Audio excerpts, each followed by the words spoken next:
chuchus e chuchusas, tudo bem com vocês? Vocês já sentiram isso daqui? O que essas pessoas precisam saber? Elas precisam saber que até um sanduíche isso pode ter um valor adequado. O valor nutritivo pode ser adequado até mesmo de um sanduíche. Lógico, você pode diminuir a quantidade de gordura. Entrevista aqui com a Isoleia Beal de Souza, 13 anos, também vai falar um pouco mais a respeito desta palestra que assistiu hoje. O que você achou da palestra? Olha, também assim não pode deixar águas parar, né? Assim, pneu assim, igual eles fazem, assim, essas coisas, né? Então eu também é igual, então eu não tenho o que falar. Eu vou falar igual ela, assim, não tenho o que falar, assim. E eu também achei ele engraçado, né? Assim, nossa, cara, tô nervosa. Sabe o que é isso? Vergonha alheia. Mas por que a gente sente uma coisa que não tem nada a ver? A gente vê uma pessoa passando vergonha e parece que é com a gente aquilo. Por causa de uns bonitos aí chamados neurônios espelho. Lá em 1996, alguns pesquisadores estavam fazendo alguns experimentos com macacos nos cérebros deles para ver como é que funcionava e descobriram que quando os macacos faziam alguma ação, como pegar alguma coisa, alguns neurônios específicos no córtex visomotor se acendiam, ou seja, eles funcionavam.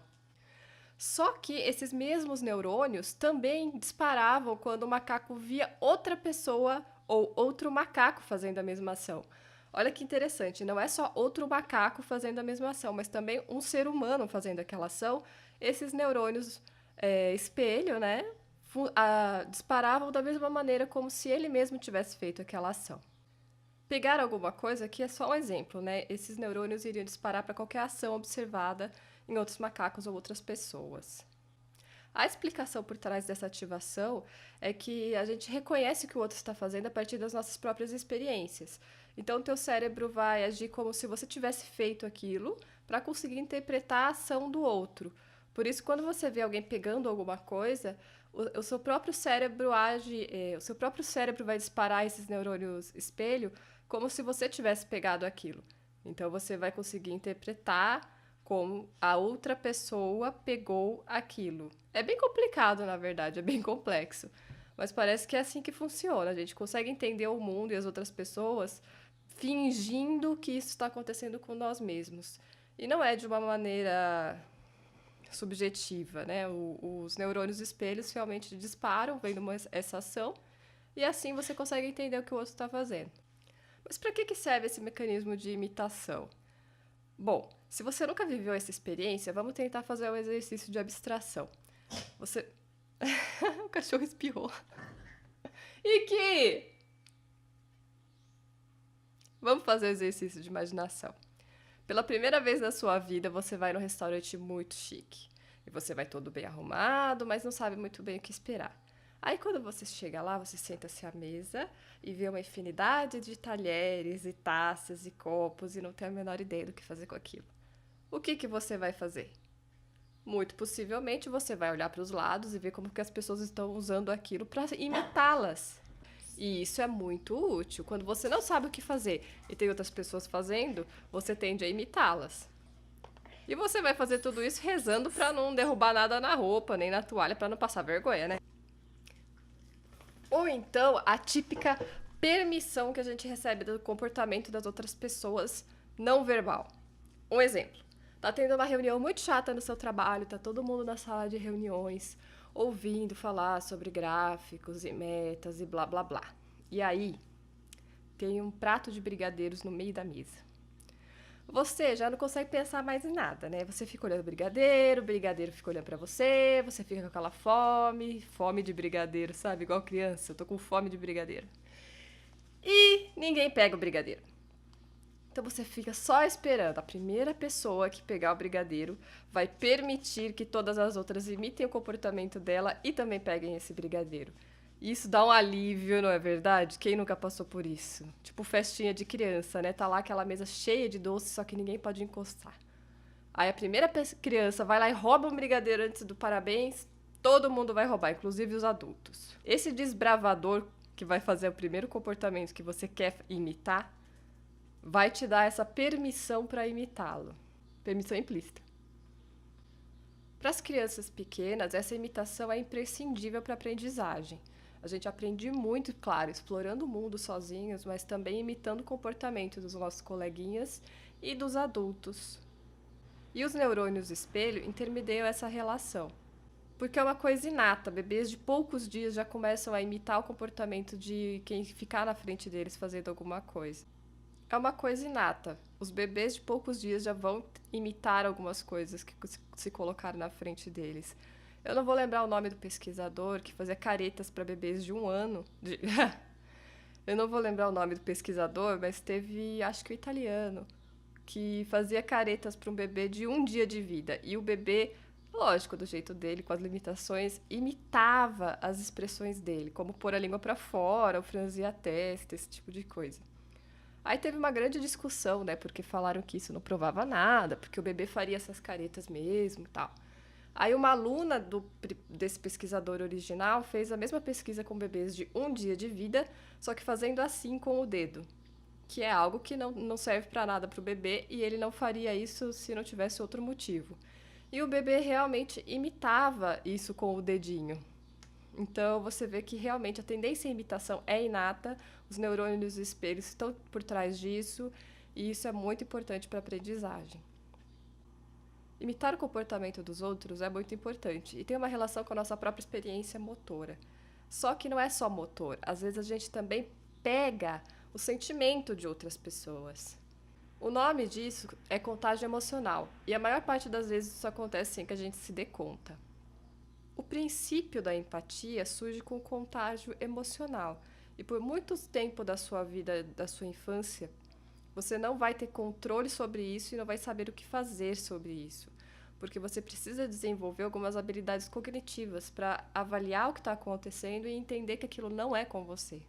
No contágio emocional, você vai começar a sentir o que o outro está sentindo, só que você não vai saber que esse sentimento veio de outra pessoa por contágio. Você vai achar que esse sentimento surgiu em você mesmo. Isso pode ser bastante perturbador se você não consegue distinguir o que é do outro e o que é seu.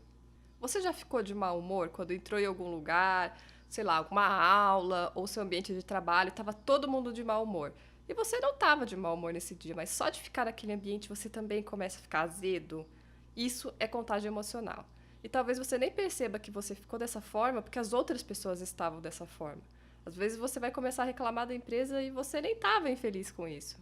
Afinar as emoções com as outras pessoas vai surgir com alguns outros sinais.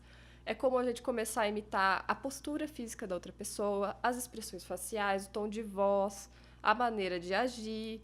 Vocês estão começando a perceber onde eu quero chegar, né? Bom, tudo isso vocês estão percebendo depende muito do visual. Você vê algo e você pega isso para você. Mas o que acontece com as pessoas que têm algum tipo de deficiência visual? Vou falar sobre o caso mais extremo, que seria uma cegueira total causada pelo córtex visual do cérebro. O córtex visual vai ficar bem aqui atrás do cérebro, bem aqui atrás. E é engraçado, né? O olho manda a informação lá atrás do teu cérebro. Só que algumas pessoas vão ter um dano nesse córtex visual. E elas vão ser cegas. Porém, seus olhos não estão danificados. Eles funcionam perfeitamente, só que a informação, quando chega lá, não consegue ser decodificada pelo córtex visual. Ou seja, pessoas que têm esse dano não vão perceber visualmente nada à sua volta. Nada mesmo. Só que elas também respondem a sorrisos, a caras franzidas. E elas podem até bocejar quando alguém boceja perto delas. Mas se elas não estão recebendo nenhuma informação visual, como é que isso acontece? Naturalmente, que a prosódia da sua voz, a musicalidade, muda com as suas emoções. Então, as pessoas com baixa visão vão se basear bastante nisso para entender o que você está sentindo, né? Mas parece que tem mais alguma coisa aí. E tem mesmo. Já falei que os nervos ópticos saem do olho e vão lá no lobo occipital para ser decodificado no córtex visual. Essa é a primeira ligação e a mais importante, só que não é a única. A gente também tem uma via secundária que leva a informação dos olhos direto para o sistema límbico. Ou seja, o sistema límbico é onde a gente processa as emoções. Ele faz o intermédio entre pura emoção e razão. E ele processa bastante as informações emocionais. E é por isso que os cegos, mesmo não vendo, não tendo essa informação visual do jeito que a gente está acostumado, conseguem responder a estímulos emocionais de outras pessoas, mesmo sem ter consciência disso, porque eles não sabem porque eles estão fazendo isso, porque eles não têm a consciência disso. O sistema límbico não é um sistema consciente. Porém, eles vão fazer a imitação emocional sem saber por que estão fazendo isso. Lembrando que eu estou falando de pessoas que têm o dano no lobo occipital, lá no córtex de processamento visual. Não alguém que tem um problema no órgão da visão propriamente dito. Se você não tem os olhos ou tem alguma coisa nos olhos, então a primeira via e a segunda via vão estar danificadas. Mas um fato curioso sobre o bocejo é que vários tipos de animais bocejam.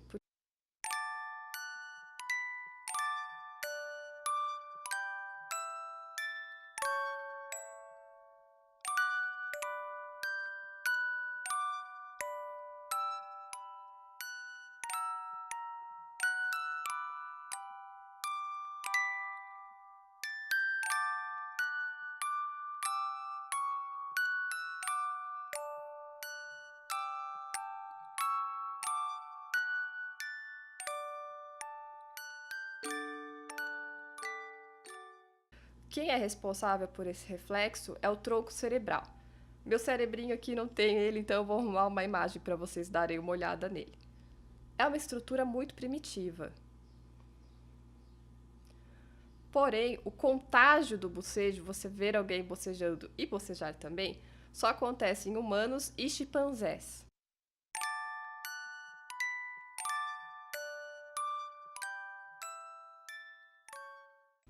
E nos humanos, só lá por volta dos 4, 5 anos que a gente vai pegar o bocejo contagioso.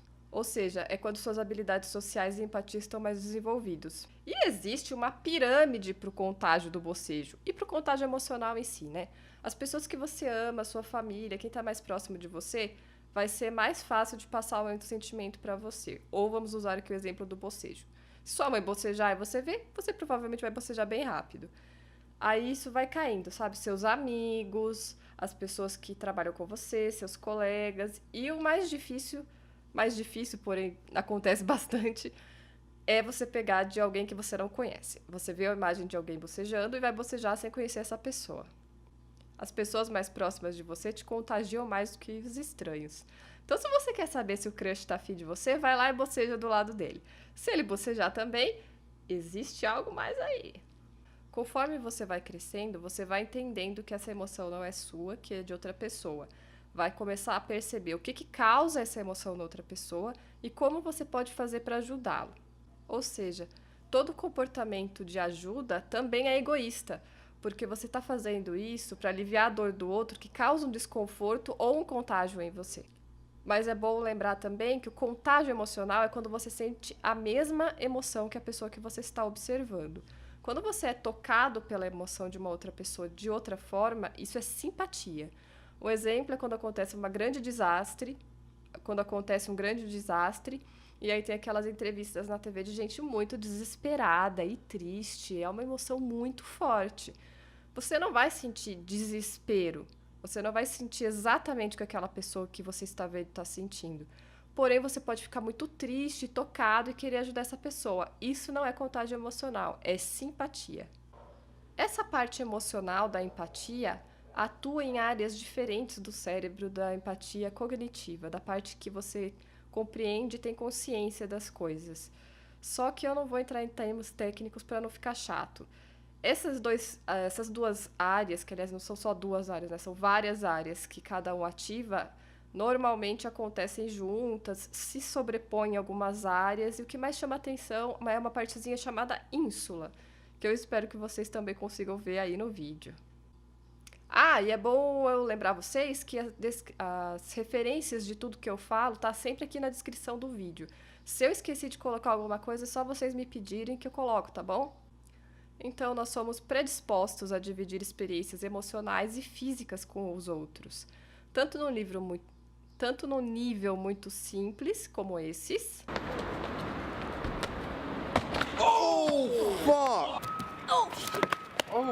mas também em situações complexas, como a famosa vergonha alheia. Na vergonha alheia, a gente reconhece que o comportamento da outra pessoa é tão fora da casinha, é tão absurdo e tão inapropriado, que a gente se coloca no lugar dessa pessoa e se sente envergonhado por ela. E é isso, chuchuzos. Espero que tenham gostado desse vídeo. Esse é o primeiro Beleza da Ciência. Eu espero que vocês tenham gostado. Se inscreve aqui no canal, deixa um curtir nesse vídeo, chama os seus amigos para também dar uma olhadinha. Deixa um comentário para eu saber o que vocês estão achando, o que vocês querem ver nesse canal. E sigam lá nas redes sociais, a gente tem Twitter, página no Facebook, tem Instagram. Pode me mandar e-mail, comentar aqui no YouTube. Vamos interagir um pouquinho para eu não me sentir falando sozinha, tá bom? Beijo, chuchuzos!